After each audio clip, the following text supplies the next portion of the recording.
আসসালামু আলাইকুম, কেমন আছেন? আশা করি সবাই ভালো আছেন। আজকে আপনাদের দেখাবো দেশি মুরগির বাচ্চা কি খাবার দেবেন বা কি দিলে ভালো হয়। এখন একজন এক একটা দেয়, কিন্তু আমার কাছে যেটা ভালো মনে হয়েছে আমি সেটাই আপনাদেরকে জানানোর চেষ্টা করব। যে প্রথম অবস্থায় আমি 2 কেজি ফিড কিনেছি। আপনার জির হচ্ছে এক সাইজ বড়। এখন এই ফিড আপনার পাত্রে ঢালবো, ঢেলে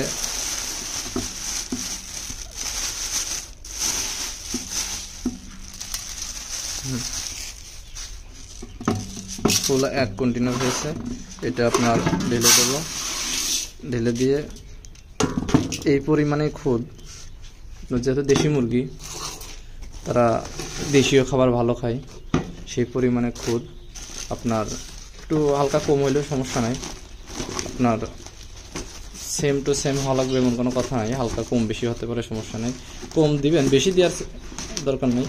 সেই পরিমাণে খুদ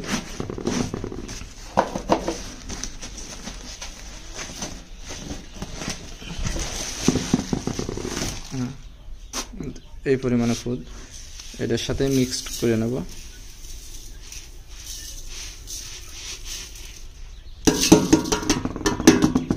তাহলে খরচটা কম হবে। এই পরিমাণে খুদ এই ফিডের সাথে সুন্দর করে মিক্স করে নেব। মোটামুটি অর্ধেক 50-50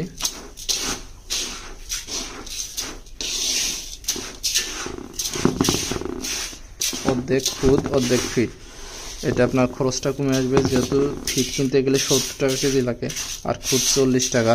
তাহলে এভারেজ দুইটা মিক্স করে দিলে অনেক খরচ কম খরচে মোটামুটি হয়। আর যেহেতু আমি এটা নিয়মিত খাওয়াচ্ছি, ফিডব্যাকটা অনেক ভালো পাচ্ছি, এই জন্যই আমি এটা খাওয়াই, আপনাদেরকে দেখানোর চেষ্টা করছি। আর পাশাপাশি আপনারা অন্যান্য ওষুধ খাওয়াতে পারেন, যেহেতু দেশি মুরগি ওষুধ যত কম খাওয়ানো যায় ততই ভালো। বানানো শেষ, এখন আপনাদের দেখাবো বাচ্চাগুলা কেমন খায়, ফিডগুলা। এর জন্য অবশ্যই এটা পাত্রে দেবেন, পাত্রে দিলে খাবারটা কম নষ্ট হবে, এই জন্য অবশ্যই পাত্রে দেওয়ার চেষ্টা করবেন।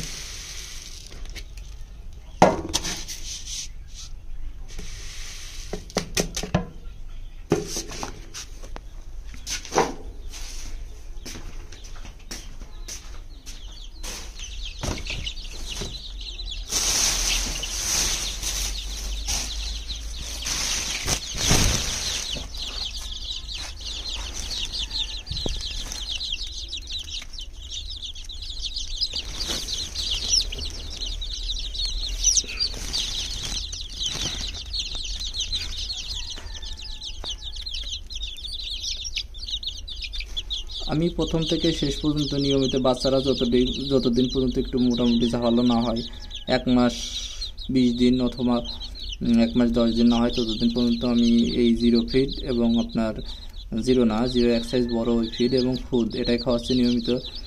এর আগের যে বাচ্চাগুলো আছে আমার, সেগুলো আপনার প্রায় 1.5-2 মাস হয়ে গেছে, ওইটাও আপনার এই জিরো ফিড এবং খুদ খাওয়াইছি। খুদ খাওয়াই ভালো ফিডব্যাক পেয়েছি, এজন্য মনে করেন আমি এটাই খাওয়াই নিয়মিত। তো অনেকেই ভাবেন একটা এক এক রকম খাওয়াতে হয়, যেমন আমার বাচ্চাগুলো অনেক চঞ্চল, কারণ আমার কোনো সমস্যা নেই, একটাও বাচ্চা মারা যায়নি। অনেকেই ভাবেন যে না, ফিড খাওয়াইলে সমস্যা বা ওটা অনেক কিছু, কিন্তু আমি যে পর্যন্ত খাওয়াচ্ছি আমি অনেক ভালো সাপোর্ট পাচ্ছি। এর জন্য আমি খুদ এবং ফিড মিক্স করে খাওয়াই। আশা করি সবাই ভালো থাকবেন।